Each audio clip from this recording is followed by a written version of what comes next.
interest. Our guest is here to talk about issues of DACA, but to issues of Puerto Rico. There's an effort, or Yes. the last couple of weeks, for statehood in Puerto Rico. Yes. Talk about the effort. Talk about your role in it. Well, you know, this is an important issue. It's an issue of American democracy, supported by Republicans and Democrats.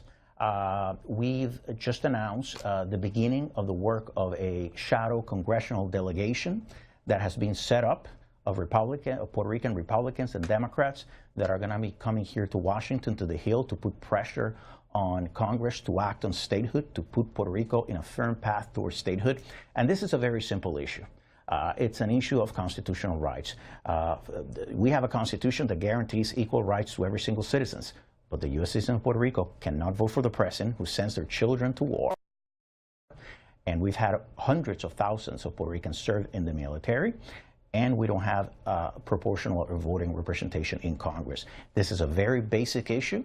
I think Congress has ignored the effort, ignored statehood, but our goal is not only to introduce legislation and admission bill in Congress, but to jumpstart. I mean, this effort has been ongoing. It's 120 years this year since the United States invaded Puerto Rico during the Spanish-American War and made Puerto Rico part of the United States.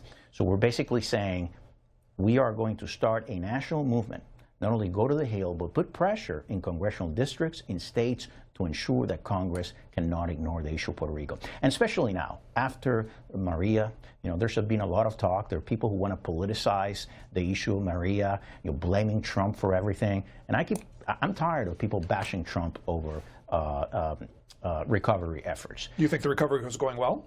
Look, I think that, you know, I worked for 5 years in the government of Puerto Rico.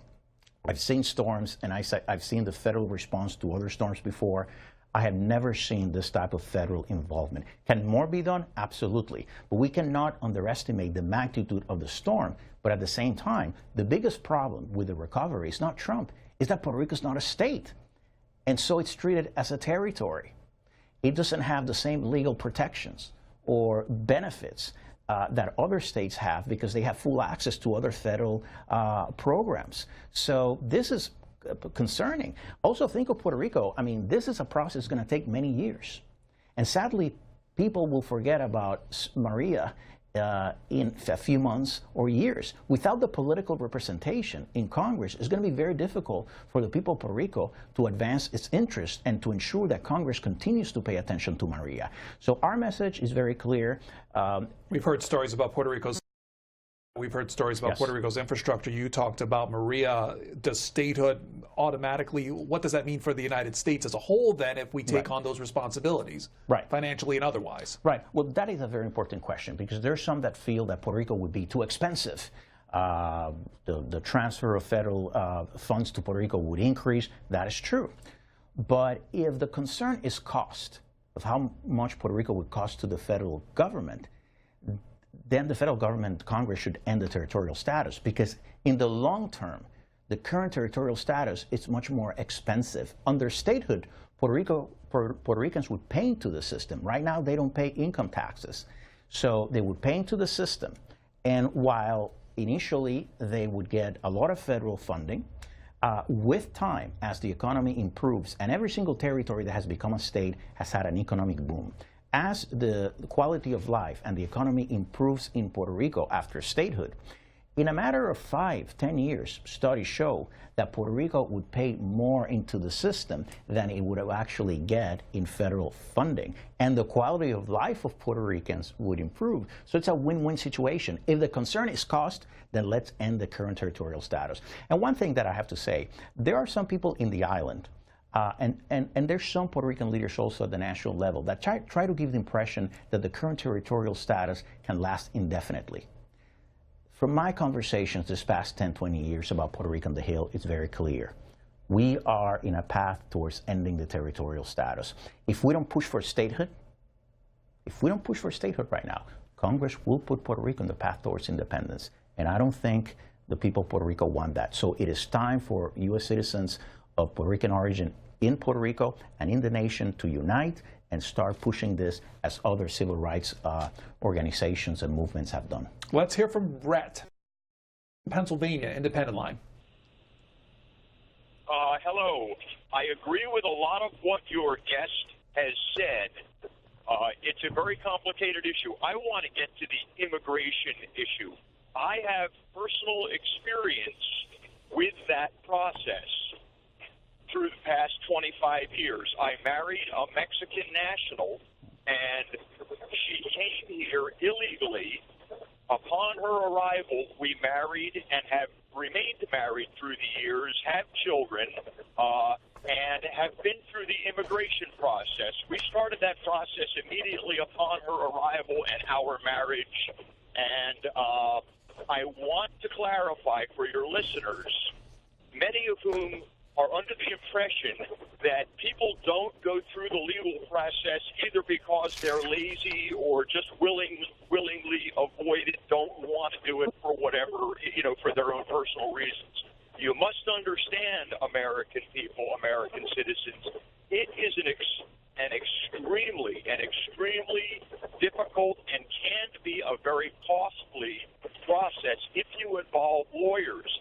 It is many people that are here illegally or were brought here, the DACA kids, for example, the DACA group, if there was a reasonable and manageable, navigable approach to immigration, to their status, to changing their status to a legal status, they would go through that. Okay, caller, we got to leave it there. Thank you.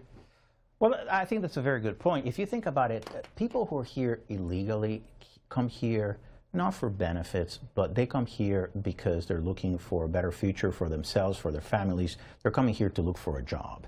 And there's a demand. I mean, that's of a free economy. We have a demand for workers, and they know they can find a job.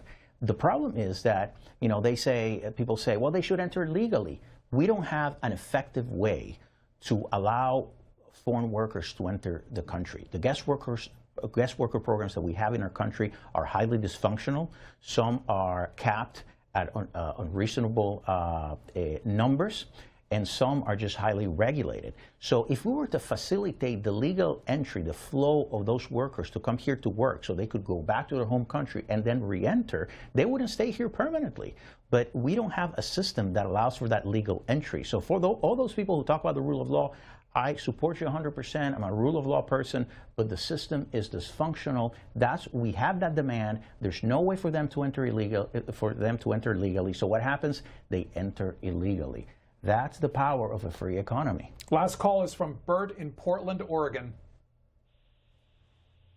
Hello? You're on. Go ahead. The E-Verify requires employers to report whoever comes up positive in the program. But I don't feel like reporting anybody. I'm willing to use the program and not hire someone who is illegal, but I don't want to do the policing part of it. Thanks, Bert. Well, and certainly there are people who have objections to E-Verify. Business interest groups have pushed back against E-Verify. So that's a controversial issue, but right now that's not part of the negotiations that the White House and Senate Republicans are having with Democrats. This is Alfonso Aguilar, former chief of the U.S. Office of Citizenship from 2003 to 2009. He's also the president of Latino Partnership for Conservative Principles, latinopartnership.org, the website if you want to check out the organization for yourself. Thanks for Thank you so much. Open phones until 10 o'clock, 202-748-8000 for Democrats, 202-748-8001 for Republicans. Independents, 202-748-8002. You can post at C-SPAN WJ on Twitter and on our Facebook page at facebook.com/C-SPAN. We'll be right back.